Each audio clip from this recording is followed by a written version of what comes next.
Terkait jaringan narkoba Freddy Pratama, total ada 884 tersangka yang telah ditangkap oleh polisi. Pengungkapan ini dilakukan polisi dalam periode 2020 hingga 2023. Mereka ditangkap berdasarkan 408 laporan ke polisi. Dari total laporan tersebut, polisi telah menyita sebanyak 10,2 ton sabu dan ratusan ribu butir ekstasi. Setiap bulannya, jaringan Freddy Pratama mampu menyelundupkan sebanyak 500 kg narkoba yang disamarkan lewat bungkus teh. Kabar Reskrim Polri Komjen Pol Wahyu Widada mengatakan, sindikat Freddy bekerja secara rapi dan terstruktur.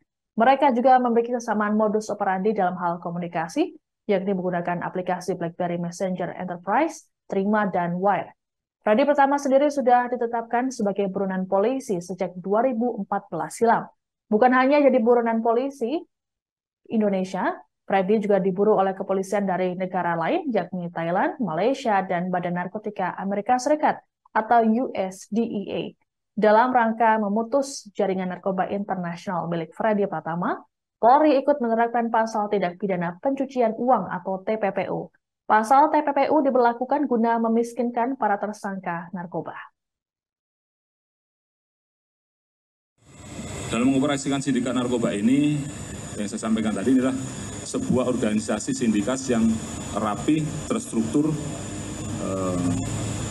dan sudah diatur sedemikian rupa oleh Freddy Pratama, siapa berbuat apa, ada yang bagian operasional, bagian keuangan, bagian pembuat dokumen, pengumpul dan membawa uang, dan lain sebagainya. Kemudian diatur juga aplikasi yang digunakan, yaitu tidak menggunakan aplikasi-aplikasi yang biasa digunakan oleh masyarakat umum. Kemudian juga menggunakan berbagai rekening bank, tidak hanya satu, tapi banyak sekali rekening bank yang digunakan. Nah, dari pengungkapan kasus ini dapat diidentifikasi struktur jaringannya dengan peran masing-masing. Tentunya Freddy Pratama sebagai mastermind-nya, kemudian ada K alias R sebagai pengendali operasional, kemudian MFN alias Justin sebagai pengendali keuangan, AR sebagai koordinator rekening palsu, FA dan SA sebagai kurir uang cash di luar negeri, KI sebagai koordinator pengumpul uang cash, kemudian T, YP, DS sebagai koordinator penarikan uang, kemudian BFN sebagai pembuat dokumen palsu, yaitu KTP dan rekening palsu, kemudian FR, AF sebagai kurir pembawa sabu. Keberhasilan pengungkapan ini adalah kerjasama Direktorat Tindak Pidana Narkoba Baris Krim Polri dengan jajaran Polda-Polda yang tadi saya sambutkan, dengan Kepolisian Negara Malaysia, Imigrasi Malaysia, Bea Cukai Malaysia, Royal Thai Police, DE Jakarta, DE Bangkok, PPATK, Kejaksaan Agung, BNN, Ditjen Bea Cukai, Ditjen Pas Kemenkumham, Digbinter Polri, dan Ditjen Imigrasi. Tentunya dalam kesempatan ini saya izinkan kami mengucapkan apresiasi dan penghargaan yang luar biasa kepada seluruh pihak yang telah melaksanakan kegiatan joint operation ini.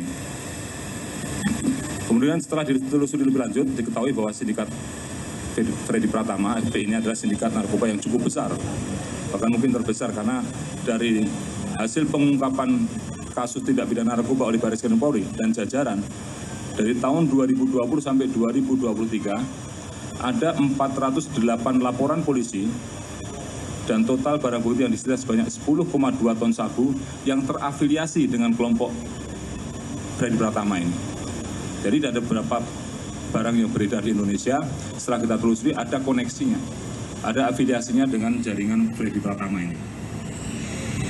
Aset TPPU yang telah disita dan yang akan dikoordinasikan juga dengan pemerintah Thailand adalah sebesar 273,43 miliar, dan bila dikonversikan barang bukti narkoba dan aset TPPU nilainya cukup fantastis, yaitu 10,5 T selama tahun 2020 sampai 2023.